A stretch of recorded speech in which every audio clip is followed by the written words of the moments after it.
კენჭისყრების შესახებ მოგახსენებ თუ რამდენ ხანში იქნება ქალბატონი ეკას გამოსვლის შემდეგ 9 საათში. ბატონი ბექა გააკეთებს შემდეგ განცხადებას და შემდეგ მოგახსენებ.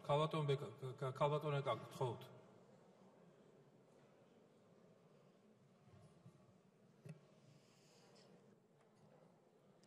კოლეგებო, მე გთხოვთ ყველას აი ეს დარჩენილი 10 წუთი, რომლითაც ალბათ ბოლოჯერ მიწევს უმრავლესობის სახელით გამოსვლა ამ ტრიბუნიდან. მე გთხოვთ ყველა მოისმინოთ ეხლა რისი თქმაც მინდა.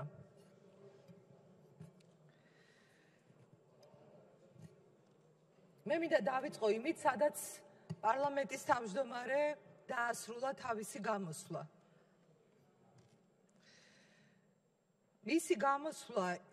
მისი გამოსვლის ბოლო წინადადება განსაკუთრებით პირველ რიგში იყო შეურაცხყოფა ჩვენი იმ კოლეგების მიმართ, რომლებიც განსაკუთრებით მინდა მათ მოვეფერო და განსაკუთრებული მადლობა უთხრა, რომელიც დაადანაშაულა იმ პოლიტიკურ ძალასთან ალიანსში, რომელსაც რეალურად თავად იცავს მთელი ამ ხნის განმავლობაში. მე მინდა ბიჭებო და გოგონებო, ქალბატონებო და ბატონებო, ყველას, ვინც თქვენ იბრძოდით და დღესაც იბრძვით იმ იდეალებისთვის, რითიც 1 ოქტომბერი მოვიდა ამ ქვეყანაში. მადლობა გითხრა და ბოდიში მოგიხადოთ ირაკლი კობახიძის ნაცვლად იმ სიტყვების გამო, რითიც მან დაასრულა ამ ტრიბუნასთან გამოსვლა. ყველას მინდა მადლობა გითხრათ ლევან, გედი, ოთარ, კიდე ლევან, დავით, ალექსანდრე, კობა, ზვიად, ბექა, ბატონრეზო, ნუკრი და ასე შემდეგ. ყველას მინდა გადაგიხადოთ განსაკუთრებული მადლობა, იმიტომ რომ დღეს თურმე ამ გადაწყვეტილებისთვის ხმის მიცემა არის ტოლფასი, ვიქნებით თუ არ ვიქნებით ერთად. ეხლა სხდომა მიყავს იმ ადამიანს, ვისთან ერთადაც და არა მარტო მასთან ერთად, ნუკრისთან ერთად, კარლოსთან ერთად, ლევანთან ერთად და მერაბთან ერთად. ძალიან ბევრი ბრძოლა გამოვიარეთ და სხვათა შორის მე და ზვიადი ვართ ეხლა იმ 12-დან, ვინც მაშინ 2009 წლის არჩევნების დროს მანდატები დავტოვეთ და არ შემოვედით იმ პარლამენტში. ეს კითხვაზე პასუხი იმათვის, ვინც წვალობს დღეს და რაღაცა გაუბედავად ცდილობს შემოგვაპაროს. რა მიზანი ამოძრავებს ამ ხალხს და როგორ დაალაგდეს კონფიგურაცია დარბაზში და რაღაცა ესე იგი წვალებით ამბობთ, რომ ნეტა რა სადახართ, რა მიზნები გამოძრავებთ. ამ დარბაზში ბევრი ძალიან ღირსეული ადამიანია უმრავლესობაში, ამიტომ მე ყველას ჩემ პატივისცემას გიდასტურებთ იმად გარდა, ვისაც მე არ ვთვლი, არასოდეს არ ვთვლიდი და არასოდეს არ ჩავთვლი, რომ ის არის იმ იდეალების ერთგული და იმ ღირებულებების დამცველი, რომლითაც ჩვენ არა მხოლოდ 2011 წელს შევიკრიბეთ, 2011 წლამდე ვიყავით ერთად. იმად გარდა მე ყველას მინდა პატივისცემა დაგიდასტუროთ. ოთარ, შენ განსაკუთრებით ნერვიულობდი დღეს, ეხლა დღის მეორე ნახევარში და შენ მინდა გითხრა, რომ ზუსტად იქ დგახარ, სადაც ვიდექით ჩვენ ყოველთვის. უბრალოდ ის იმ ხალხმა ვერ გაიგო, რომელიც სკამს, თანამდებობას, კომფორტს ვერ ელევა და არ გვინდა ეს რომანტიკული როლები და ფრაზები, მეგობრებო. ცოტა სხვა რეალობაა და შეხედეთ ამ რეალობას. ნუ ვიგონებთ რაღაცებს და ნუ ვამბობთ იმას, რომ აი ეს კანონპროექტი ვერ გადაჭრის ყველა პრობლემას, ვერა. ყველას ვერ გადაჭრის, ნუ ვქმნით ამ ილუზიებს. ეს არის მხოლოდ ერთი პატარა ნაბიჯი და ამ პატარა ნაბიჯის გადადგმა გვიჭირს. მე არ მიკურცეს იმ ადამიანებისგან, ვინც მეორე მხარეს იდგა წლების განმავლობაში. დიახ, ეს პრობლემაა. მაგრამ მე მიკურცეს იმ ადამიანებისგან, ვისაც არასდროს არ შეშინებია და არასდროს არ დაუხევია უკან. ეს პრობლემებს ყველას ვერ გადაჭრის, ეს არის პოლიტიკური პროცესი. ეს არის პატივისცემა პარლამენტის, რომელსაც დიახ, ფეხებს უბაკუნებენ. ერთ-ერთმა უვადო დანიშნულმა მოსამართლემ უპასუხა, ფეხების ბაკუნი არ მოეწონა. არა, ფეხებს არ ვაბაკუნებთო. არა, უბრალოდ შემოგვითვლიან, რომ ეს არ მოწონთ, ისე როგორც შემოგვითვალეს ეხლა. უმრავლესობის ხდომაზე არის ხედით თქვენ, სადაც მე ვთქვი, რომ ამ ინიციატივას ვაყენებდი და ვინმე წავიდა წინააღმდეგი. თავი დავანებოთ ამ თავის მოტყუებას. რატო შეიცვალა პოზიცია? იმიტომ რომ გაბრაზდნენ ბიჭები, როგორც მათ უწოდებენ. რას კადრულობს ახლა? მე მინდა რომ ირაკლი კობახიძე აქ იჯდეს. მე არ მჩვევი ადამიანს ზურგს უკან საუბარი, მაგრამ პირდაპირ ეთერში გადის და ალბათ მოისმენს. ირაკლი კობახიძეც, აი კონსტიტუციის ღირებულებებზე რომ ელაპარაკებოდა აქ. კონსტიტუციის ღირებულებების დაცვა, ახსოვდა მაშინ დამფრთხალი თვალებით რომ ელაპარაკებოდა დეკემბრის ბოლო კვირას. ქალბატონო ეკა, დანიშნეთ რა, კომიტეტის ხდომა პარასკევს. სად იყო მაშინ კონსტიტუციის ღირებულებების დაცვა, როდესაც პარლამენტის თავმჯდომარემ ვერ გაბედა და წინააღმდეგობა ვერ გაუწია იმ ბიჭებს. თავი დაანებეთ მიზეზების ზებნას და ხელების გაშვერას. ამ ადამიანებთან გინდათ პარალელების გავლება, ნაციონალურ მოძრაობას გულისხმობ. ამათ მიუხედავად იმისა, რომ მე არასოდეს არ შევწყვეტ მათთან ბრძოლას. ამათ ლევან გოგიჩაიშვილი ციხეს ჩააგდეს. ჩვენი თანამებრძოლები აწამეს. ჩემი სკოლის მოსწავლე შვილი დაიჭირეს. რა ბრალდებით იცით? წინააღმდეგობის გაწევით პოლიციისთვის და საზოგადოებრივ წესრიგის დარღვევით. ჩემი ძმა მძევლად ყავდათ 1 წელი. აი ამ ხალხმა მე ამათ არასოდეს არ ვაპატიებ იმ ადამიანების წამებას, ასე ჩადიოდნენ და არც მიპატიებია. სხვებისგან გასხოვებით არ ვკურკურებ და კულისებში არ ვეთამაშები და კარგად იციან მათ ეს. იმიტომ ვერ დამალეს დღესაც ყველა გამომცვლელი თითქმის ახსენებდა ჩემს სახელს და გვარს.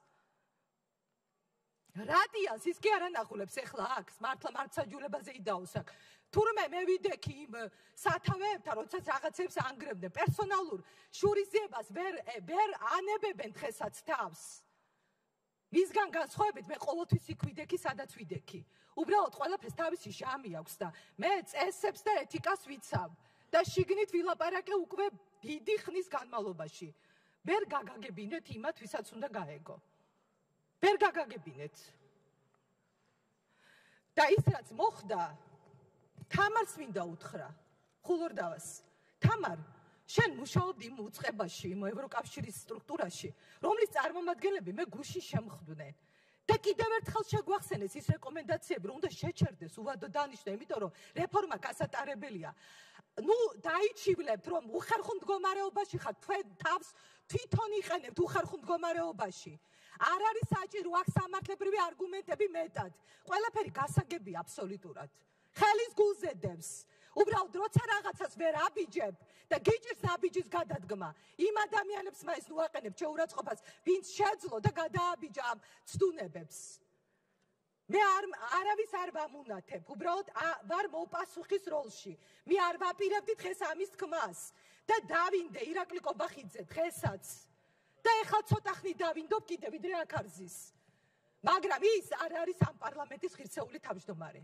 მან ვერ შეძლო ამ პარლამენტის ღირსების დაცვა. ის შეშინებული იყო დეკემბრის ბოლო კვირას, როდესაც ვერ ბედავდა ხმა აემაღლებინა და ეთქვა, რომ არ შეიძლება იმ კომიტეტის ხდომის დანიშნვა და არ შეიძლება იმ 10 კაცის დიახ სააკაშვილის ჯალათების დანიშნვა. დაწყნარდი რა, დაწყნარდი. ჯალათები დაწყნარდით რა. თქვენ დაწყნარდით მან, დაწყნარდით.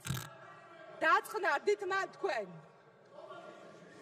მან ილაპარაკოს რისი აშინია. მაგრამ ვის რისი აშინია თვითონ ილაპარაკოს. მაგრამ მე არაფერი გასაბედი არ ამაქვს, ჩემი გამბედაობა თქვენ გაზომეთ ჯერ კიდევ 2007-ში, 8-ში, 9-ში, 10-ში და 11-ში. მე არა, მე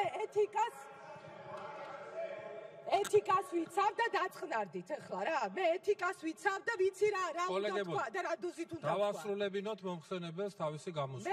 მე ბატონზე თუ შეიძლება 1 წუთი დავიმატეთ. დავუმატოთ ქალბატონიკას. ეხლა რომ ამ დარბაზში იყოს სანდროს დედა ბუტა რობაქიძის მშობლები, რომლებიც გარედან უყურებენ ამ სხდომას. და აქ არის მე მგონი ირაკლი ხომასურიძე სადღაც, რომელსაც თვალი ამოთხარეს 6 მაისს. რას ეთყოდით? ნაციონალურ მოძრაობასთან არიან? ამას ეთყოდით ხალხო? ამას ეთყოდით, რომ ეს ხალხი საზოგადოება, რომელიც თურმე ვერ გებულობს რაზე ველაპარაკებით, გაიგეთ, ვერ გაიგო რაზე ველაპარაკებით, ოღონდ უნდა რომ ეს ინიციატივა გავიდეს. ვინ ვერ გაიგო? ჩვენ ვერ გავიგეთ, რომ ამ სკამებით და კომფორტით არ მთავრდება ეს ქვეყანა.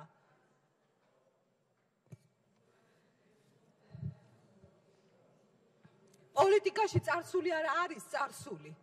არის წარსული და წარსულით იზომება პოლიტიკოსი დღესაც.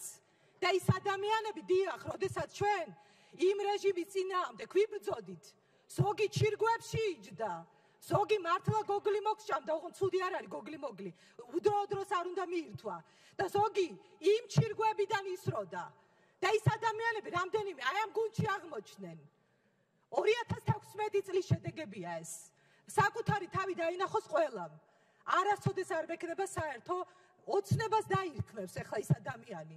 თუ კიდევ სუპერ ოცნებას არასოდეს არ მექნება საერთო. არასოდეს არ ვიქნები იქ ალიანსში და არასოდეს არ ვიქნები იმ სათავეებთან, სადაც ის ადამიანები დავასრულებინოთ ქალბატონ ეკას. ვისაც სამართლიანობა მაშინ ახსენდება, როცა ჭირდება. კონსტიტუციის ღირსება მაშინ უნდა დაგვეცვა. შპარგალკები რომ მოდიოდა იმ მუხლებში, რომელიც მოსამართლეებს ეხებათ. და კიდევ ერთხელ ვიმეორებ, პარლამენტის თავმჯდომარე ან ბოდიშს მოიხდის იმ სიტყვებისთვის, რომ მე მისმაგივრად მოუხადე ბოდიში კოლეგებს, რაც მან დღეს აქ იკადრა. ან ის ზუსტად იმ ადამიანების მიერ იქნება უარყოფილი, ვინც იმ იდეალებისთვის იბრძოდა და იბრძვის დღესაც, რომლითაც ის გახდა სწორედ ამ თანამდებობაზე გამწესებული. თუ მან არ იცის ეს რას ნიშნავს, ჩვენ ვაჩვენებთ ეს როგორ ხდება. მე ამ ბრძოლას, რომელიც გუშინ და გუშინ წინ არ დამიწყია, გავაგრძელებ ბოლომდე იმ ხალხთან ერთად, ვისაც სჯერა ამისი. და ყველამ ნახავთ ამ შედეგს. რა იქნება საბოლოოდ? სამართლიანობის წინააღმდეგ ვერავინ ვერასოდეს ვერ წასულა.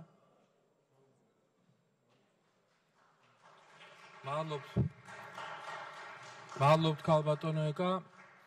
ამით დასრულდა იმ საკითხის განხილვა, რომელიც ეხება სასამართლო საკითხს, რომელიც არის ძალიან მნიშვნელოვანი საკითხი ჩვენი ქვეყნისთვის, რომელმაც გამოიწვია ასთა სხვადასხვაობა პარლამენტის წევრებს შორის, არა აქვს მნიშვნელობა უმცირესობის წარმომადგენელი თუ უმრავლესობის წარმომადგენელი, მაგრამ ვფიქრობ, რომ ჩვენ მივალთ იმ გადაწყვეტილებამდე, რომელიც იქნება საუკეთესო ჩვენი ქვეყნის და ჩვენი სახელმწიფოს გაძლიერებისათვის. ამით საკითხის განხილვა არის